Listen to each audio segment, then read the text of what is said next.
કોંગ્રેસના ઊન ખાતે 84 વિધાનસભા યુથ કોંગ્રેસ કાર્યાલયનું ઉદ્ઘાટન નેતાગણ અને સ્થાનિક આગેવાનોની ઉપસ્થિતિમાં કરવામાં આવ્યું હતું। કાર્યક્રમમાં મુક્ષુદભાઈ મિર્ઝા, પ્રદીપ સિંધવ, ધનસુખ રાજપૂત અને મેહુલ રાયકા સહિત અનેક આગેવાનો હાજર રહ્યા હતા।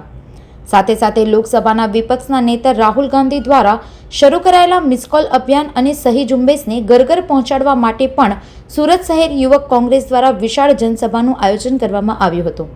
આ પ્રસંગે ગુજરાત પ્રદેશ યુવક કોંગ્રેસના પ્રમુખ હરપાલસિંહ ચુડાસમા વિશેષ ઉપસ્થિત રહ્યા હતા। હરપાલસિંહ ચુડાસમા, ગુજરાત પ્રદેશ યુવક કોંગ્રેસ પ્રમુખ। આજનો કાર્યક્રમ જે રહ્યો સમગ્ર દેશની અંદર અમારા આદરણીય નેતા રાહુલ ગાંધીજી દ્વારા વોટ ચોર ગદ્દી છોડનું અભિયાન સમગ્ર દેશની અંદર ચાલી રહ્યું છે, ત્યારે યુવક કોંગ્રેસે સમગ્ર ગુજરાતની અંદર દરેક જિલ્લા વાઇઝ, વિધાનસભા વાઇઝ, શહેરોની અંદર વોર્ડ વાઇઝ, તાલુકા વાઇઝ, બૂથની અંદર કાર્યકર્તા જઈ અને વોટ ચોર ગદ્દી છોડ અભિયાન જે રહ્યું એ લોકો સમક્ષ મૂકે છે, સમજાવે છે અને સમગ્ર દેશની અંદરથી 5 કરોડ સાઇન લઈ અભિયાનની અંદર આવતા દિવસોમાં રાહુલ ગાંધીજીના આગેવાની નીચે ચૂંટણી પંચને આવેદનપત્ર આપવાનું છે। અને જે રીતે આ લોકો સત્તા ઉપર બેઠા છે, આજ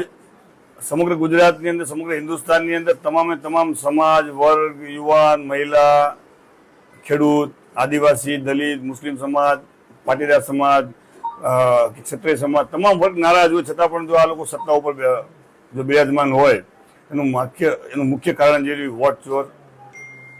ના નારા હેઠળ આ લોકો જે સત્તા ઉપર છે એને આવતા દિવસોની અંદર કોંગ્રેસનો કાર્યકર્તા જનતાની અદાલતમાં જઈ જનતા સમક્ષ વોટ ચોરીનો મુદ્દો મૂકી અને આવતા દિવસોમાં મહાનગરપાલિકાનું ઇલેક્શન હોય, લોકલ બોડી ઇલેક્શન હોય તો એની અંદર ભાજપનો સફાયો કરવાનું કામ કોંગ્રેસનો એક કાર્યકર્તા કરશે। એ નિયમ નીચે આજે અમે સુરતની અંદર ઊન ખાતે આજનો અમારો વોટ ચોર ગદ્દી છોડ અભિયાનનો કાર્યક્રમ સમગ્ર દેશની અંદર મેં આપને વાત કરી, સમગ્ર દેશની અંદર અત્યારે અભિયાન ચાલી રહ્યું છે। ગુજરાતની અંદર દરેક બૂથ વાઇઝ, તાલુકા વાઇઝ, શહેરોની અંદર વોર્ડ વાઇઝ તમામ જગ્યાએ આપ જુઓ તો અત્યારે આ આખું અભિયાન જે રહ્યું એ સમગ્ર દેશની અંદર એક જન આંદોલન બની ગયું છે। એટલે આવતા દિવસોની અંદર 5 કરોડ સહી સાથે દિલ્હી ખાતે કૂચ કરશે કોંગ્રેસના તમામ લોકોને અપીલ કરવા માંગુ છું કે ખાસ કરીને પોતાનું નામ ચેક કરે, પોતાની મતદાર યાદી જે રહે એની અંદર કેટલા બધા ડુપ્લિકેટ નામો,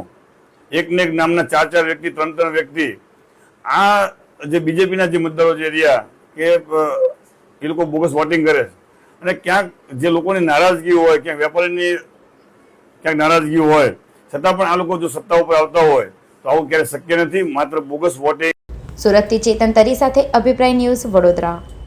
વધુ સમાચાર જોવા માટે અમારી યુટ્યુબ ચેનલને સબસ્ક્રાઇબ કરો અને જોડાયેલા રહો ફેસબુક, ઇન્સ્ટાગ્રામ અને ટ્વિટર પર।